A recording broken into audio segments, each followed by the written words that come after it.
MNREGA versus G Ramji, ರಾಜ್ಯ ಸರ್ಕಾರ versus governor. Gehlot ಭಾಷಣದ ಯಾವ ಅಂಶಗಳು ಕಟ್? ಪೂರ್ತಿ ಭಾಷಣ ಓದ್ತಾರಾ ಇಲ್ವಾ? ಜಂಟಿ ಅಧಿವೇಶನದಲ್ಲಿ ಜಟಾಪಟಿ fix. Government versus governor. G Ramji ಕಾಯ್ದೆ ರದ್ದಾಗಬೇಕು. ಇದರಲ್ಲಿ ರಾಜಕಾರಣ ಮಾಡ್ತಾ ಇಲ್ಲ, ಇದು ತಪ್ಪು.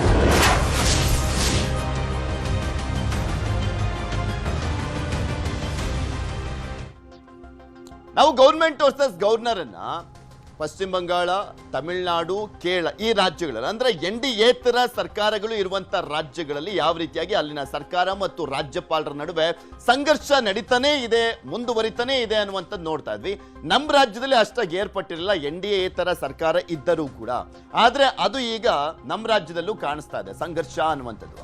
ರಾಜ್ಯದಲ್ಲಿ ಗವರ್ನರ್ ವರ್ಸಸ್ ಗವರ್ಮೆಂಟ್ ಸಂಘರ್ಷ. ಮನ್ರೇಗಾ ವರ್ಸಸ್ ಜಿ ರಾಮ್ಜಿಯ ಕೋಲಾಹಲಕ್ಕೆ ವೇದಿಕೆ ಆಗಿದ್ದಂತ ಅಧಿವೇಶನ, ವರ್ಷದ ಮೊದಲ ಅಧಿವೇಶನ ವೇದಿಕೆ ಆಗಿತ್ತು. ಆದ್ರೆ ಇಲ್ಲಿ ರಾಜ್ಯಪಾಲರ ಮುಖಾಂತರನೇ ಸಂಘರ್ಷ ಶುರುವಾಗಿದೆಯಾ ಅನ್ನುವಂತ ಪ್ರಶ್ನೆ ಉಂಟಾಗಿದೆ. ವಿಧಾನಸೌಧ ಮತ್ತು ಲೋಕಭವನ ನಡುವೆ ಸಂಘರ್ಷ. ಈಗ ಅಧಿವೇಶನಕ್ಕೆ ರಾಜ್ಯಪಾಲರು ಬರ್ತಾರಾ ಬರಲ್ವಾ? ಅಧಿವೇಶನಕ್ಕೆ ಬಂದ್ರೂ ಕೂಡ ಸರ್ಕಾರದ ಭಾಷಣವನ್ನ ಓದ್ತಾರಾ ಇಲ್ವಾ? ಭಾಷಣದ ಪ್ರಮುಖ 11 ಅಂಶಗಳನ್ನ ಕೈ ಬಿಡ್ಲಿಕ್ಕೆ ಗವರ್ನರ್ ಪಟ್ಟನ್ನ ಹಿಡಿದಿದ್ರು. ಸೊ ಇಲ್ಲ, ಆಗೋದಿಲ್ಲ, 7 ಪರಿಷ್ಕರಣೆ ಮಾಡಬಹುದು ಅನ್ನುವಂಥ ನಿಟ್ಟಿನಲ್ಲಿ HK ಪಾಟೀಲ್ ಅವರು ಕಾನೂನು ಸಚಿವರು ಹೇಳಿಕೆಯನ್ನ ಕೊಟ್ಟಿದ್ರು. ಸೊ ಹೀಗಾಗಿ ಆ 11 ಅಂಶಗಳನ್ನ ತೆಗಿಬೇಕು ಅಂತ ಹೇಳಿದ್ರಲ್ಲ, ಅದನ್ನ ಬಿಟ್ಟು ಉಳಿದಿದ್ದನ್ನ ಓದ್ತಾರ, ಭಾಷಣವನ್ನ ಮಾಡ್ತಾರ ರಾಜ್ಯಪಾಲರು? ಸಾಕಷ್ಟು ಕುತೂಹಲ ಇದೆ. ಎಲ್ಲವೂ ಬದಲಿಸಲ್ಲ ಅಂತ ಹೇಳ್ತಾ ಇದೆ ಸರ್ಕಾರ. ಸದನಕ್ಕೆ ರಾಜ್ಯಪಾಲರು ಬರ್ತಾರ, ಬಂದ್ರು ಓದ್ತಾರ. ರಾಜ್ಯಪಾಲರು ಬಾರ್ದಿದ್ರೆ ಸರ್ಕಾರದ ಆಯ್ಕೆ ಆದ್ರೂ ಏನು? ಇಲ್ಲಿ ಸಾಂವಿಧಾನಿಕ ಬಿಕ್ಕಟ್ಟು ಎದುರಾಗ್ತಾ ಇರುವಂಥದ್ದು. ಅಕಸ್ಮಾತ್ ರಾಜ್ಯಪಾಲರು ಬರ್ದೇ ಇದ್ರೆ ಸುಪ್ರೀಂ ಕೋರ್ಟ್ ಮೆಟ್ಟಿಲೇರ್ಲಿಕ್ಕೆ ಸರ್ಕಾರ ಮುಂದಾಗಿದೆ. ರಾಜ್ಯಪಾಲರು ಬಂದು ಸರ್ಕಾರ ಕೊಟ್ಟಿರುವಂತ ಭಾಷಣವನ್ನ ಓದ್ದೆ ಹೋದ್ರೂ ಕೂಡ ಕೋರ್ಟ್ ಮೆಟ್ಟಿಲಿರುವಂತ ಸಾಧ್ಯತೆ ಇರುವಂತದ್ದು ರಾಜ್ಯ ಸರ್ಕಾರ. ಪದ್ಧತಿ ಇರುವಂತದ್ದು ಏನಪ್ಪ? ಸಂವಿಧಾನ ಹೇಳುವಂತದ್ದೇನು? 176 ಪರಿಚ್ಛೇದದ ಪ್ರಕಾರ ಸರ್ಕಾರದ ಸಂಪುಟ ಕೈಗೊಳ್ಳುವಂತ ನಿರ್ಧಾರ ಇರುತ್ತಲ್ಲ, ಅದನ್ನ ರಾಜ್ಯಪಾಲರು ಓದಬೇಕು ಅನ್ನುವಂಥದ್ದು ಇರುವಂತ ಪರಿಚ್ಛೇದದಲ್ಲಿ, ಕಾನೂನಿನ ಅಡಿಯಲ್ಲಿ ಇರುವಂತದ್ದೇ ಅದು. ಆದ್ರೆ ಇಲ್ಲ, ಕೆಲವೊಂದನ್ನ ಓದಲ್ಲ ಅಂತ ಹೇಳ್ತಾ ಇದ್ರೆ ಭಾಷಣ.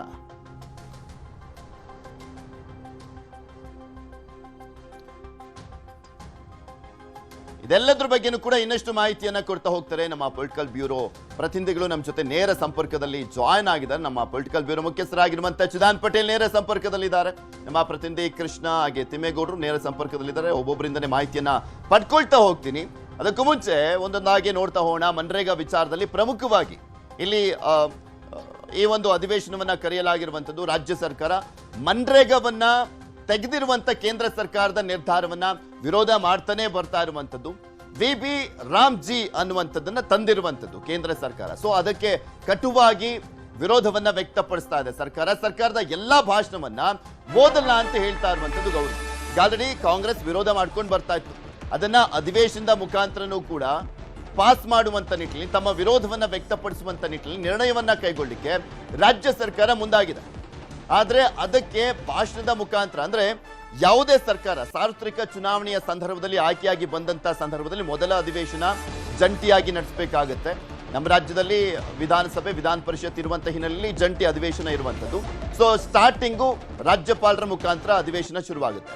ಇಲ್ಲಾಂದ್ರೆ ವರ್ಷದ ಮೊದಲ ಅಧಿವೇಶನ ಗವರ್ನರ್ ಭಾಷಣದ ಮುಖಾಂತರ ಶುರುವಾಗುವಂಥದ್ದು. ಸೊ ಈಗ ವರ್ಷದ ಮೊದಲ ಅಧಿವೇಶನ ಶುರುವಾಗ್ತಾ ಇರುವಂತ ಹಿನ್ನೆಲೆಯಲ್ಲಿ ಗವರ್ನರ್ ಭಾಷಣ ಮಾಡಲೇಬೇಕಾಗಿರುವಂಥದ್ದು. ಆದ್ರೆ ಕೆಲವೊಂದು ಪದಗಳಿಗೆ ಆಕ್ಷೇಪಣೆಯನ್ನ ವ್ಯಕ್ತಪಡಿಸಿದ್ದಾರೆ ಗವರ್ನರ್. 11 ಪ್ಯಾರಾಗಳಲ್ಲಿನ ಕೆಲ ಕಠಿಣ ಪದಗಳನ್ನ ಕೈ ಬಿಡಬೇಕು ಅಂತ ಕೇಳಿದ್ದಾರೆ.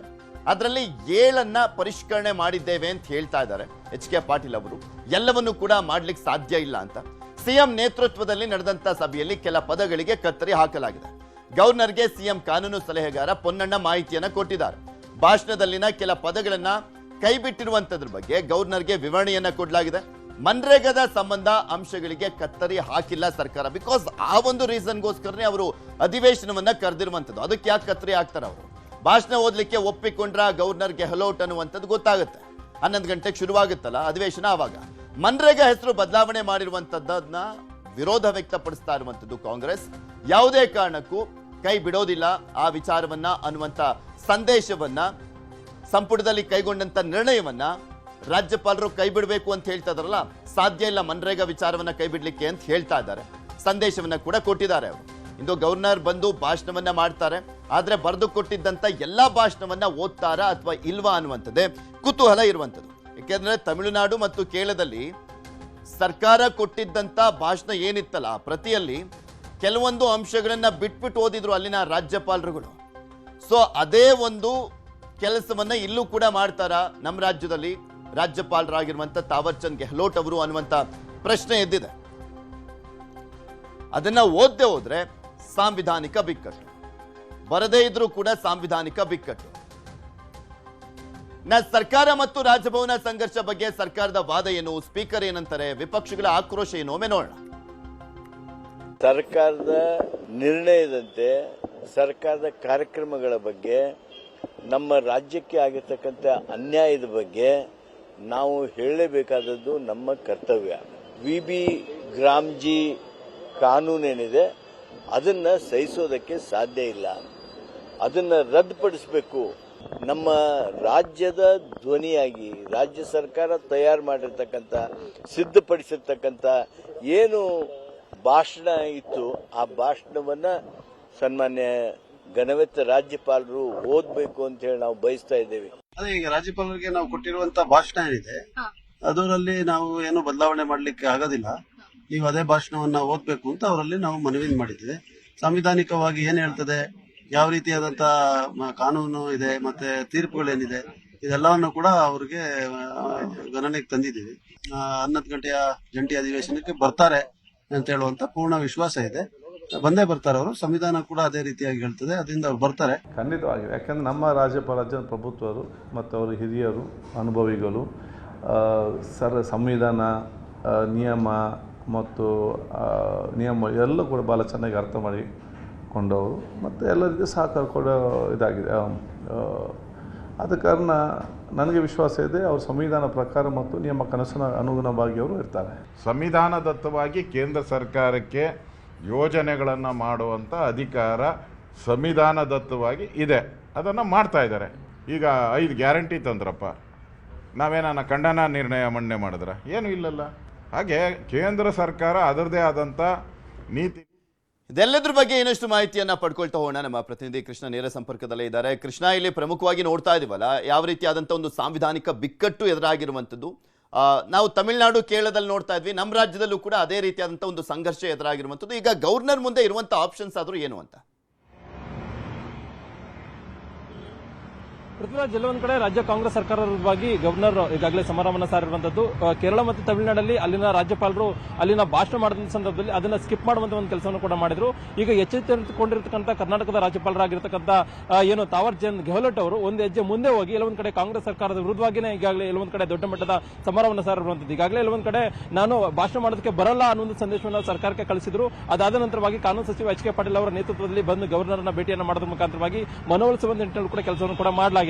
ಅಂತಿಮವಾಗಿ ನೀವು ಭಾಷಣವನ್ನ ಮಾಡಲೇಬೇಕು, ಕಾನೂನು ಪ್ರಕಾರ ಮತ್ತೆ ಸುಪ್ರೀಂ ಕೋರ್ಟ್ನ ತೀರ್ಪಿನ ಪ್ರಕಾರ ಮತ್ತೆ ನಿಯಮಗಳ ಪ್ರಕಾರವಾಗಿ ನೀವು ಮಾಡಲೇಬೇಕು, ಇಲ್ಲ ಸಂವಿಧಾನ ಬಿಕ್ಕಟ್ಟಾಗುತ್ತೆ ಮತ್ತೆ ಕಾನೂನು ಉಲ್ಲಂಘನೆ ಆಗುತ್ತೆ ಅನ್ನೋ ಒಂದು ಮನವರಿಕೆಯನ್ನು ಕೂಡ ಗವರ್ನರ್ಗೆ ಕೊಡುವಂತ ನಿಟ್ಟಿನಲ್ಲಿ ಕೂಡ ಕೆಲಸವನ್ನು ಮಾಡಿದ್ರು. ಅಂತಿಮವಾಗಿ ಎಚ್ ಕೆ ಪಾಟೀಲ್ ಅವರಿಗೂ ಕೂಡ ಗವರ್ನರ್ ತಿಳಿಸಿದ್ರು ಅಲ್ಲಿರತಕ್ಕಂಥ ಅಂಶಗಳು ಅಂದ್ರೆ ಕೇಂದ್ರ ಸರ್ಕಾರದ ವಿ.ಬಿ. ರಾಮ್ಜಿ ಯೋಜನೆಗೆ ಸಂಬಂಧಪಟ್ಟಂತೆ ಭ್ರಷ್ಟಾಚಾರಕ್ಕೆ ಅನುಕೂಲ ಆಗುತ್ತೆ ಅನ್ನುವಂಥದ್ದು ಒಂದು ಪದ, ಮತ್ತೊಂದು ಕಡೆ ಎಲ್ಲೊಂದು ಕಡೆ ಗುತ್ತಿಗೆದಾರರಿಗೂ ಕೂಡ ಅನುಕೂಲ ಆಗುತ್ತೆ ಅನ್ನೋ ಒಂದು ವಿಚಾರ ಏನಿದೆ ಅದನ್ನ ಕೈ ಬಿಡಬೇಕು ಅನ್ನೋ ಮಾತನ್ನು ಕೂಡ ಹೇಳಿದ್ರು. ಅದಾದ ನಂತರವಾಗಿ ಎಚ್ ಕೆ ಪಾಟೀಲ್ ಕೂಡ ಒಪ್ಪಿಕೊಂಡು ಮತ್ತೆ ಮುಖ್ಯಮಂತ್ರಿಗಳ ಭೇಟಿ ಮಾಡಿದ ಸಂದರ್ಭದಲ್ಲಿ ಮುಖ್ಯಮಂತ್ರಿಗಳ ಜೊತೆ ಚರ್ಚೆ ಮಾಡಿದ ಸಂದರ್ಭದಲ್ಲಿ ಅಂತಿಮವಾಗಿ ಎಚ್ ಕೆ ಪಾಟೀಲ್ ಅವರು ಕೂಡ ಯಾವುದೇ ಕಾರಣಕ್ಕೂ ಕೂಡ ಅದನ್ನ ಬದಲಾವಣೆ ಮಾಡಲ್ಲ ಅನ್ನೋ ಒಂದು ಮನಸ್ಥಿತಿಗೆ ಬಂದರು. ಮುಖ್ಯಮಂತ್ರಿಗಳು ಕೂಡ ಅದೇ ಒಂದು ಸೂಚನೆ ಕೊಟ್ಟರು, ಏನ್ ಬೇಕಾದ ಆದಲ್ಲಿ ಆದರೂ ಕೂಡ ಪರವಾಗಿಲ್ಲ ಗವರ್ನರ್ ಆ ಒಂದು ಭಾಷಣ ಮಾಡಲೇಬೇಕು ಅನ್ನುವಂಥದ್ದು. ಅದಾದ ನಂತರವಾಗಿ ಸಿಎಂ ಕಾನೂನು ಸಲಹೆಗಾರರಾಗಿರ್ತಕ್ಕಂಥ ಪೊನ್ನಣ್ಣ ಅವರು ಕೂಡ ಗವರ್ನರ್ ಗಮನಕ್ಕೆ ಭೇಟಿಯನ್ನು ಮಾಡಿ ಮತ್ತೊಮ್ಮೆ ಗಮನಕ್ಕೂ ಕೂಡ ತಂದಿದ್ದಾರೆ.